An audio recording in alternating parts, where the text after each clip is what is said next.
Thank you to the whole panel. We unfortunately were not able to hear from Jim due to some tech difficulties, but we have a PowerPoint from Jim. We have slides from each one of the panelists have some slides for us in the materials that you hopefully you now have access to. And we're just going to continue to work on getting you the materials.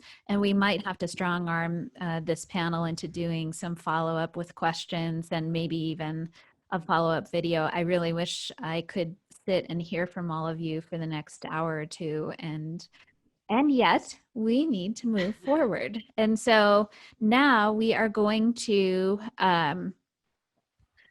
go on to the next panel, and the panel is Blair Thompson and Samantha Farish, both experts in this field, and they are fortunately going to be teaching us about service-connected disability benefits, and that's disability benefits that compensate for the burdens that our military veterans carry with them after service. So I'm excited to turn it over to Blair Thompson, who is hopefully able to successfully share her screen now. And thank you again to everyone for participating. Thank you. Thanks, Hillary, for that very kind introduction. And thank you everyone for being here. So I am sharing my screen and I hope you can see it. Let me know if you cannot. So as Hillary mentioned, my name is Blair Thompson. I teach and direct the Veterans Law Clinic at Hoftsra. I'm going to do the first half of the presentation and then I'll pass it over to Samantha. So we're going to talk about service connection basics. What we'll go over, I'm going to start by giving you sort of a bird's eye view of the Department of Veterans Affairs itself, which is the agency we're talking about when we're talking about disability benefits. I'll briefly touch on eligibility for VA benefits, but there's going to be a lot more information about that throughout the day today. Then we'll go over the elements of service connection. I'll do an introduction to the theories of service connection. Samantha is going to talk about the statutory presumptions in depth and then give you a chronology of a veteran's claim at the Department of Veterans Affairs. So this is just a bird's eye view of the structure of the VA. It is made up of 3 administrations: the Veterans Health Administration, the Veterans Benefits Administration, and the National Cemetery Administration. The Board of Veterans Appeals sort of sits separately from these 3 and hears appeals from all 3 of these administrations.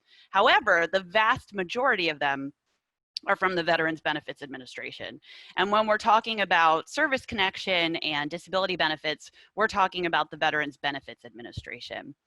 The Board of Veterans Appeals is the last level of appeal within the department. It is where decisions from the Veterans Benefits Administration will be reviewed by judges and attorneys. The Veterans Health Administration and the Veterans Benefits Administration are not the same. And it's important to talk about the differences. So when people, maybe who don't practice veterans law, or when you hear about the VA on the news, the vast majority of the time, people are talking about the Veterans Health Administration. And that's because it's the largest healthcare system in the country.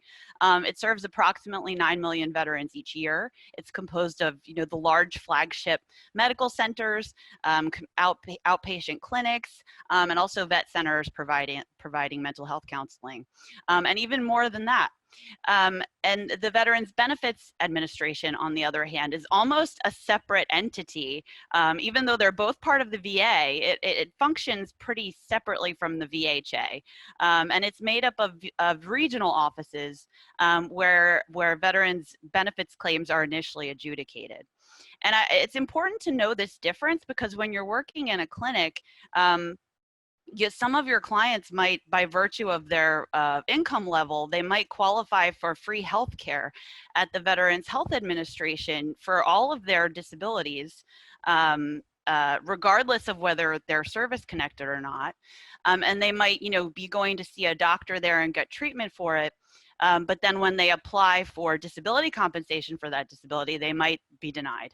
And that, as you can imagine, that can be extremely confusing, not only for you, but for the veteran as well. So it's important to keep that distinction in mind so you can explain that to your clients. So I'm going to talk about eligibility very briefly. So a veteran is defined in the statute as a person who served in the active military, naval, or air service, and who was discharged or released therefrom under conditions other than dishonorable. That last part about conditions other than dishonorable is worth a whole other training, and there's going to be a session on it today. The last session today is on discharge upgrades and character of discharge determinations. But I'll just briefly mention that if a veteran has an honorable discharge, they are eligible for all VA benefits.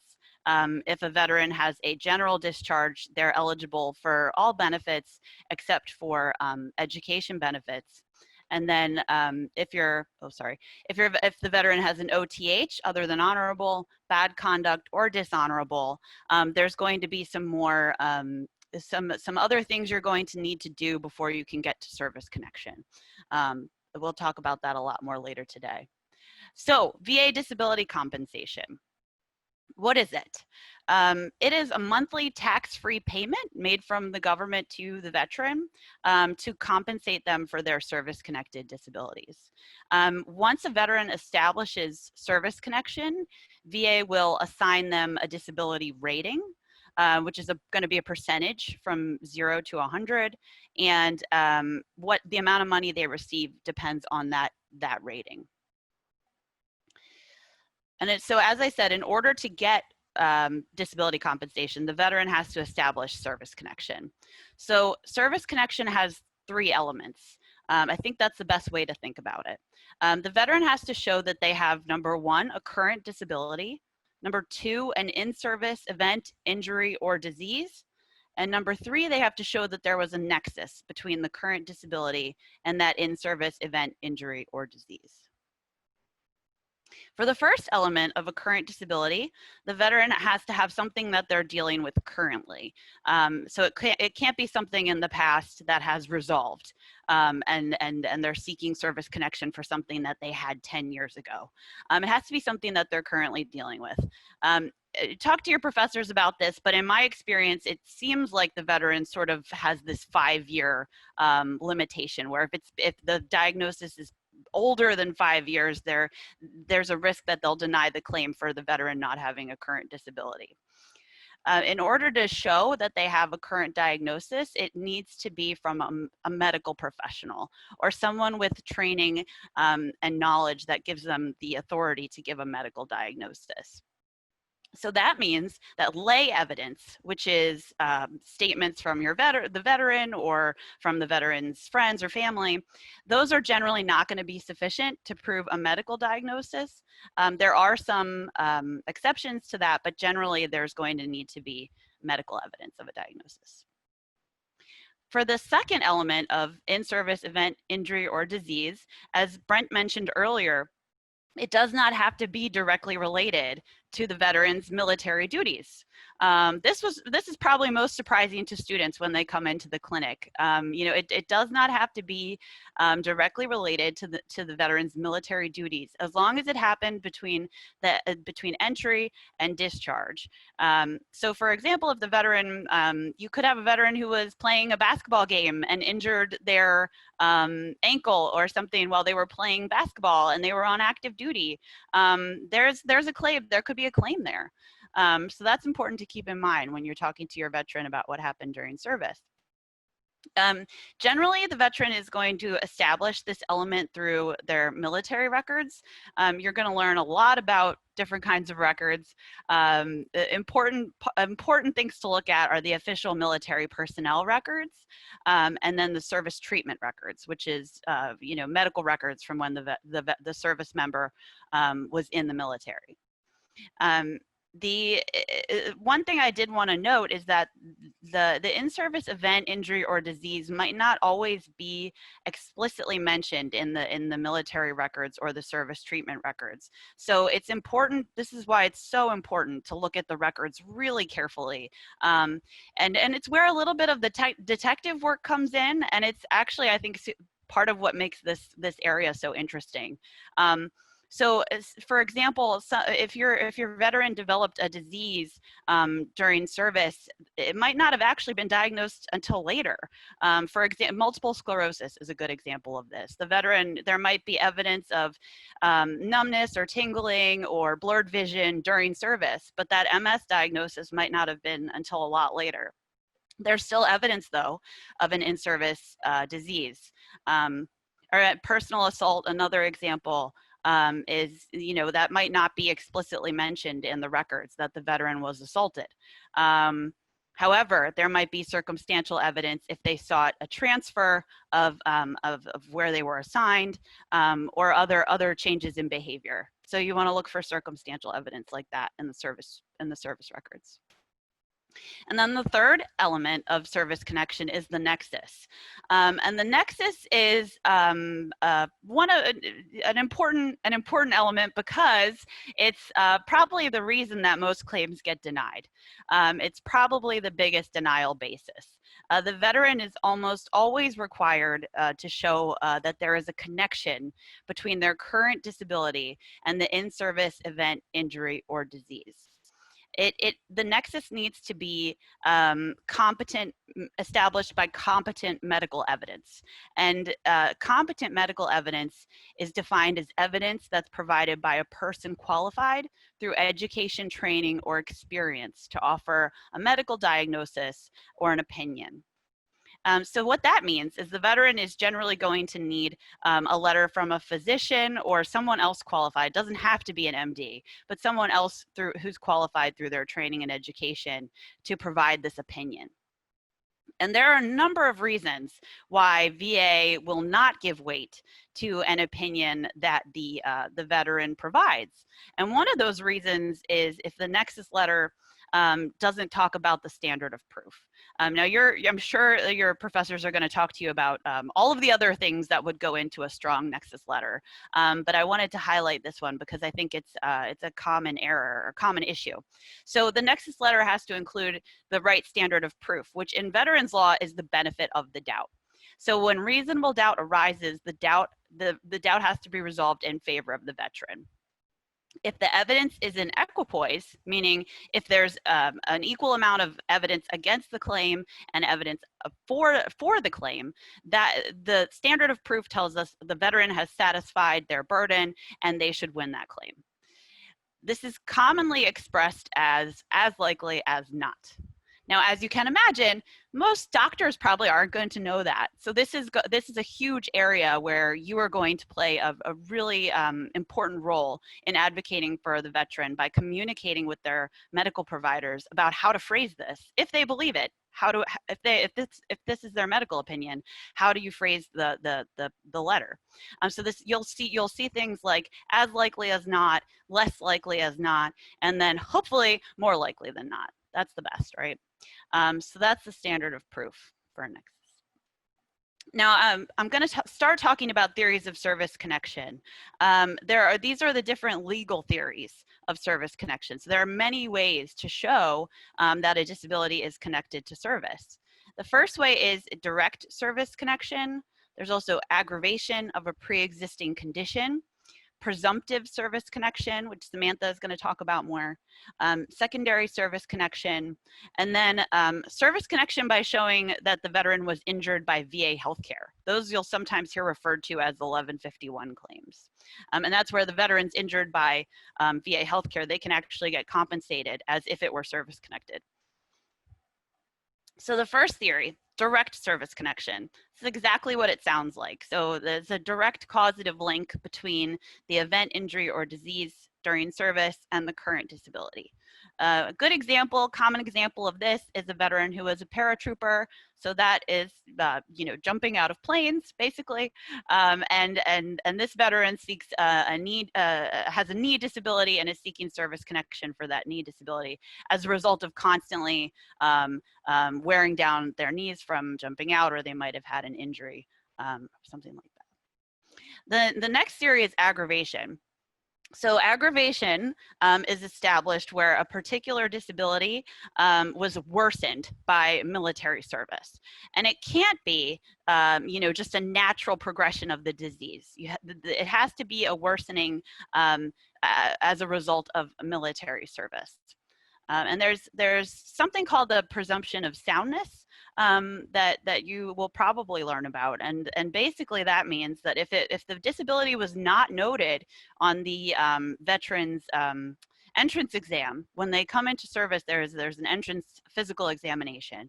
If it was not noted there, the veteran is presumed to be sound. Their health is presumed to be sound. So if it's not noted there, they're presumed to be sound. However, if it is noted there, then you might be looking at an aggravation claim. If something's noted on the entrance exam and the veteran says that their service caused that disability to become worse, then you might be looking at an aggravation claim. Another theory is secondary service connection. So secondary service connection exists when a disability that the veteran might already have established service connection for causes another disability. And that veteran can establish service connection for that secondary disability. And there, it makes sense that the veteran would have to show a nexus not between the secondary disability and service, but between that disability and their primary service-connected disability.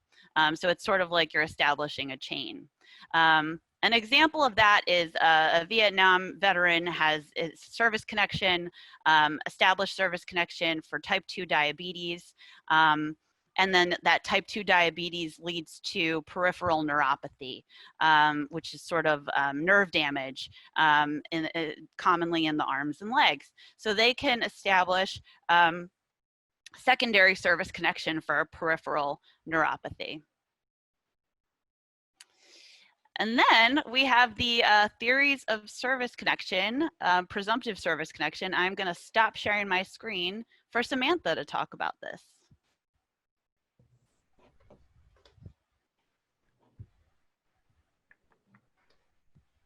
Thank you, Blair. Okay, I am now sharing. I hope everyone can see it. Okay, so as Blair said at the beginning, my name is Samantha Farish. I'm with the Veterans Consortium Pro Bono program located in Washington, D.C. Today I'm going to jump in where Blair left off to discuss some of the ways that you can be eligible for presumptive service connection. So if you're new to the term, a presumption is a legal device that will operate in the absence of proof to require that certain inferences can be drawn from whatever evidence is available. Essentially, it allows a veteran to skip meeting some of the elements. They're always going to need that first one, the current disability. You're not going to be able to skip that one.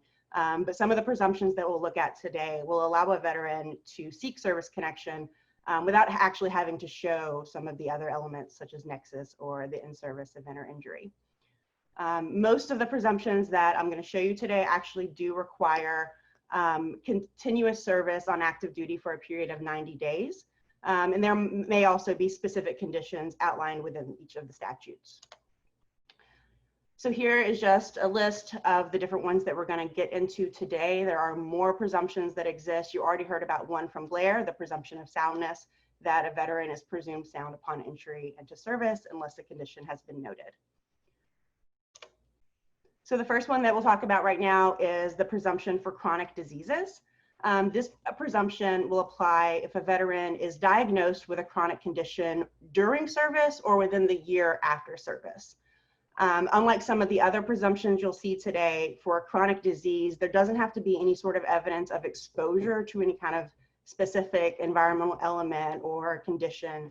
They just have to have incurred the condition while they were in service or within that year leading after service. For these conditions, the disease actually needs to manifest to a compensable degree. There is going to be an entire training that you'll have access to when this is over today that discusses how different conditions are rated.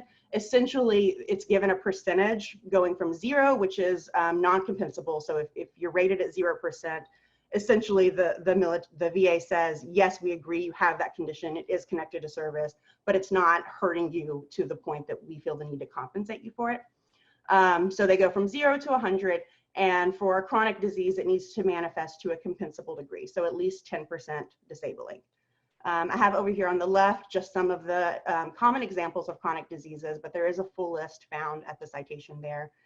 You won't find on that list tinnitus, which is a condition involving ringing in the ears.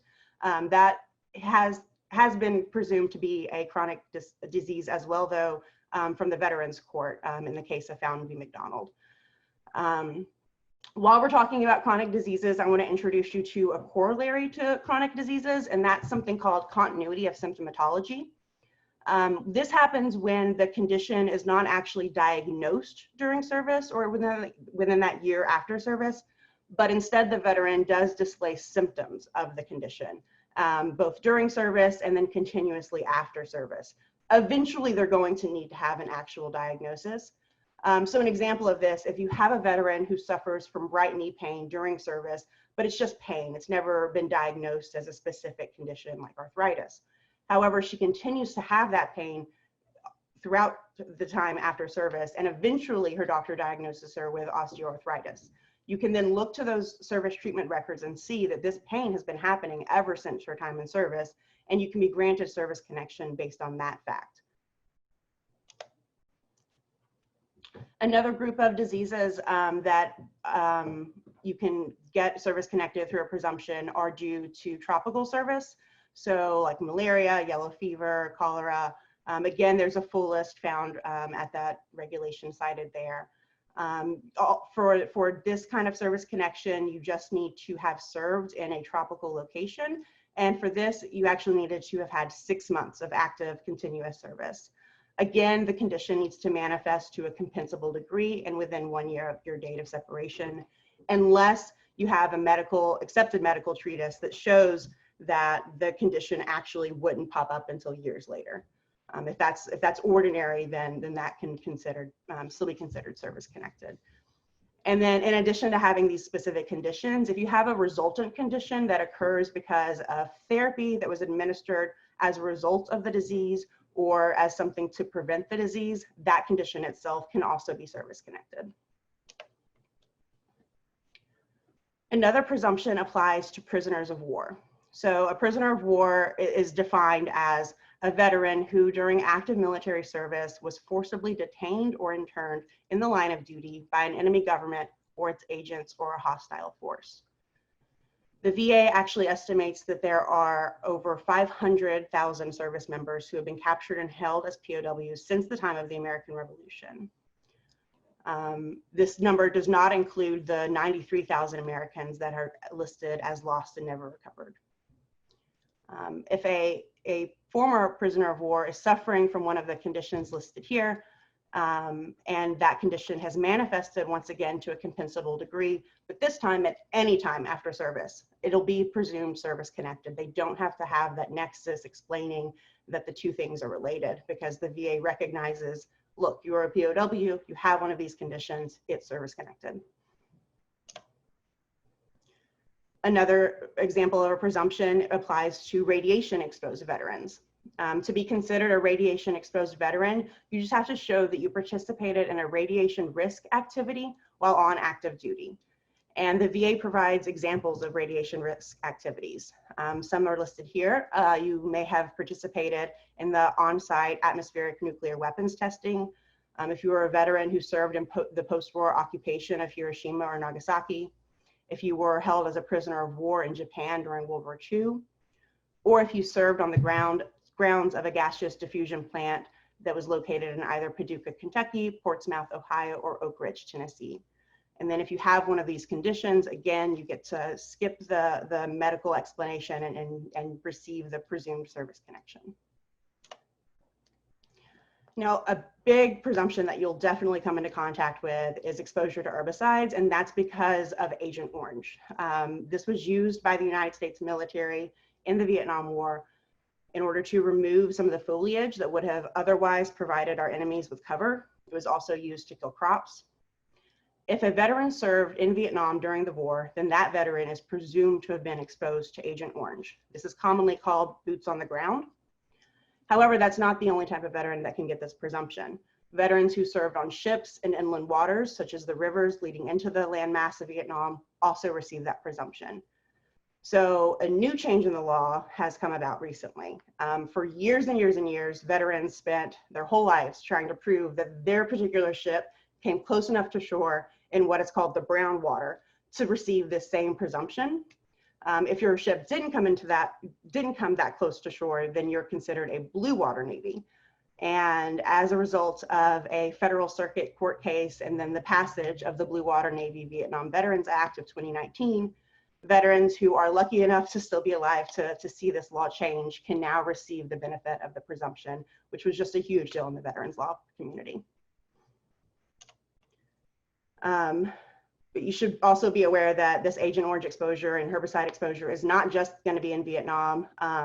One way you can prove that you were exposed is if you worked as part of the crew that operated the C-123s that were used to actually spray the Agent Orange after they came back.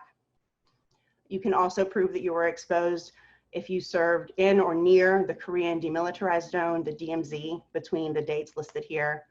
And additionally, service on a military base in Thailand, depending on where you served during the Vietnam War, can also get you that presumption of herbicide exposure.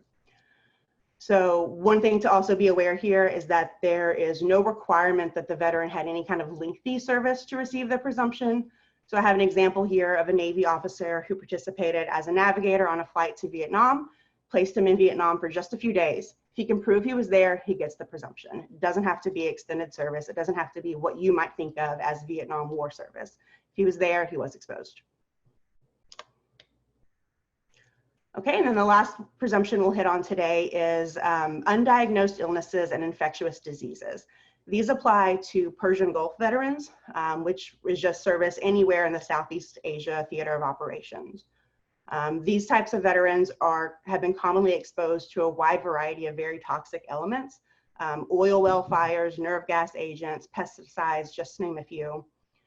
You may have heard of something called Gulf War syndrome or Gulf War illness before.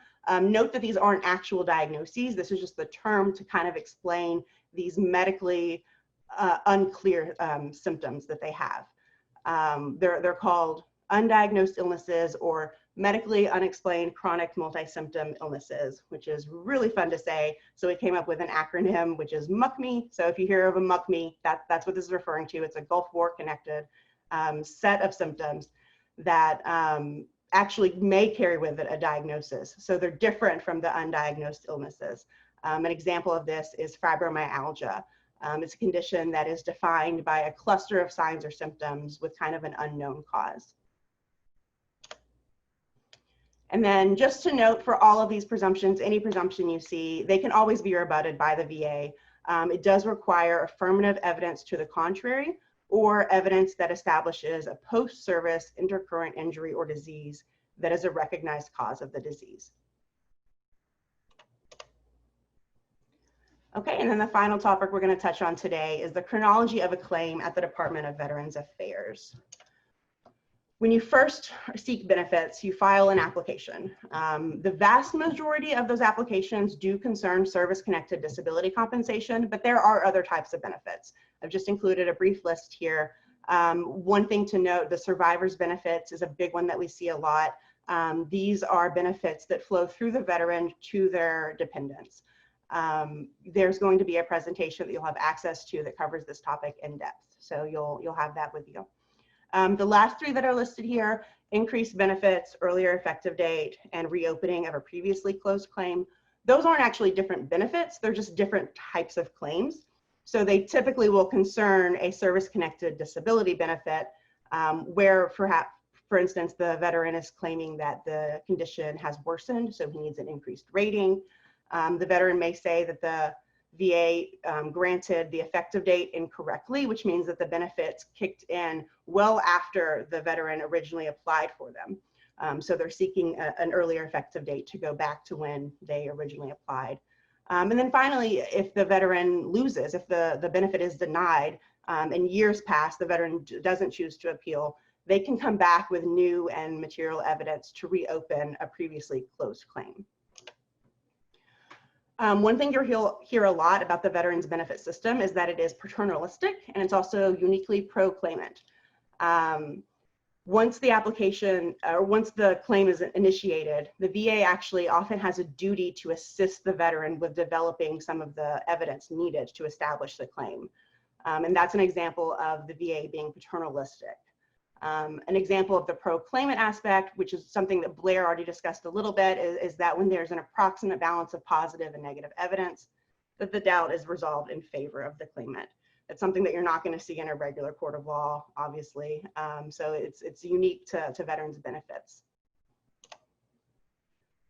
This shows you the different layers of appeals that a veteran is able to have access to. Once the regional office denies, they can keep fighting it all the way up to the Supreme Court, assuming that the Supreme Court has jurisdiction. The one thing to note about this chart is that it looks linear, but most claims actually have a tendency to bounce back and forth between the regional office and the board, sometimes a couple times before going up to the court, and then it'll get sent back down to the board, and then the board sends it to the regional office. So some veterans end up in this cycle of appeals for 10, 15, 20 years before they finally get a decision. So as I said, once that initial decision is made, you can appeal it, whether it's a denial or perhaps it's just a rating that doesn't adequately reflect the true condition that the veteran has. Right now, because of a new change in the law, as Chief Judge Bartley mentioned earlier this morning, there are currently 2 systems in place for how to appeal a regional office decision. And which of those systems applies will depend on when the regional office decided the claim. So we call the old system the legacy system. And this applies to cases where the VA decision is dated prior to February 19th, 2019. As time goes on, as your veterans law careers continue, you'll see less and less of these legacy system claimants. Eventually, it'll have to become obsolete because it just won't apply anymore. But as I said, some of those cases can take 10, 15, 20 years. So you never know how long it's going to be around for sure. But one other thing to note about a legacy claimant is that there are opportunities for them to opt into this new system, depending on when their decision is made. The new system came about from the Veterans Appeals Improvement and Modernization Act of 2017. We just refer to it as the AMA. This applies to all new claims and any initial decision that was made on or after February 19th, 2019. And I note that by initial decision, that won't apply to a veteran who has a Board of Veterans Appeals decision. It'll actually depend on when their first regional office decision was made. So this is a graphic that shows you how the legacy system works. I'm not going to go through here and talk about all of it. It's very detailed, but I just wanted you to have it in your materials so that you have a place to check to see how this old system works, and so that you can compare it to the new system, the modernized system, the AMA.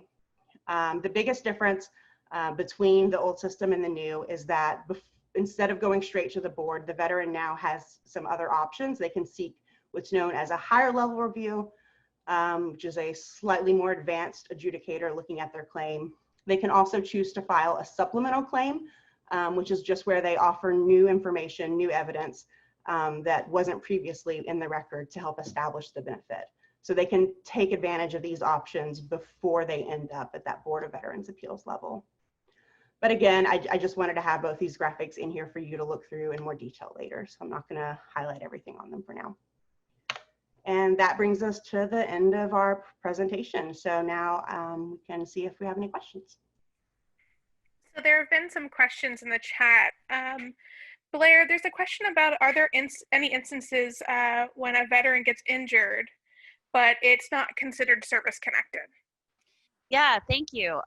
So Angela brought up in the chat, not sure everyone can see it, but Angela brought up how willful conduct, for example, if a soldier recklessly jumps off of a building and injures themselves that way, that might not be service connected, be able to become service connected.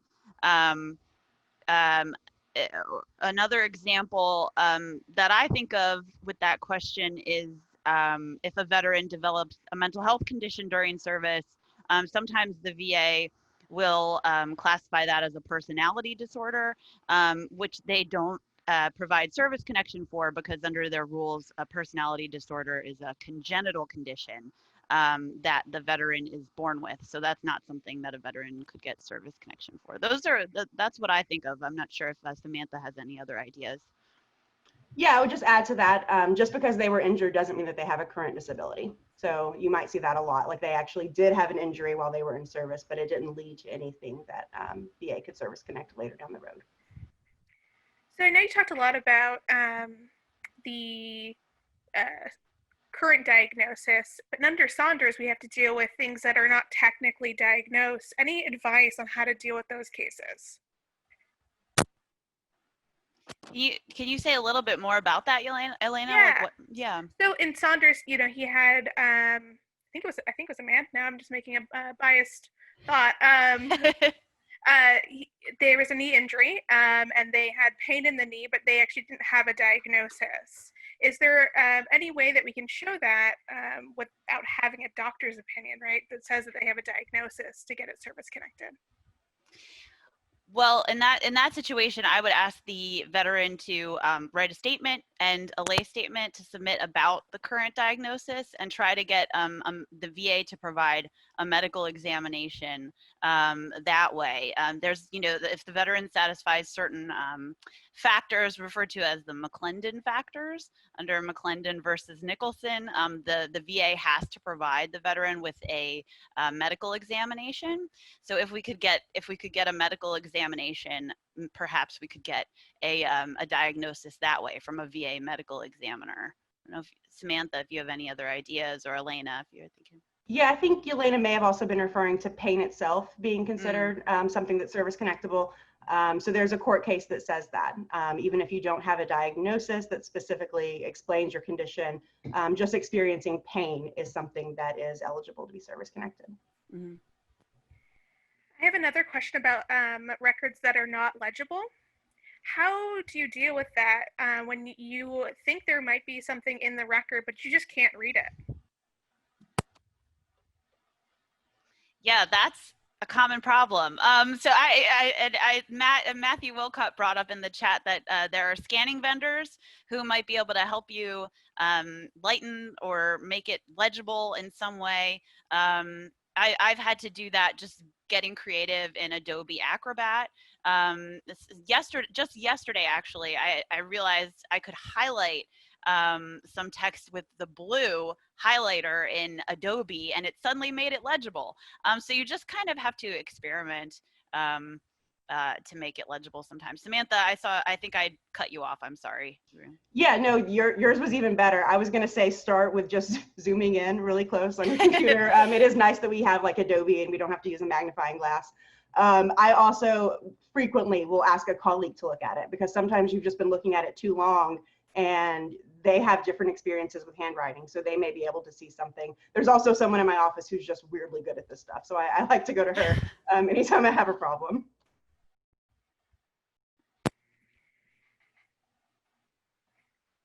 I don't see any other questions. If anyone else has any questions, you can put it in the chat, or we can take a break.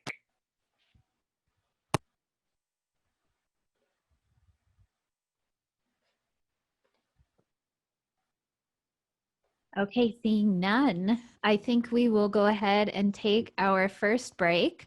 And so now is a good time for you to grab whatever you need before we do some more great learning around service connection. And thank you, Blair and Samantha. Wow, that was excellent, from your backgrounds to your transitions to the content itself. We really, really appreciate you being here today. And thank you to all the attendees for your patience as we get you materials. We think you now have access to all of those. Just a reminder, as Yelena said, please put your questions in the chat to all attendees and panelists so everyone can see those. A lot of questions are going to just panelists or even just to individuals. So make sure you do that. And we are looking forward to seeing you back here in 5 short minutes. Thanks.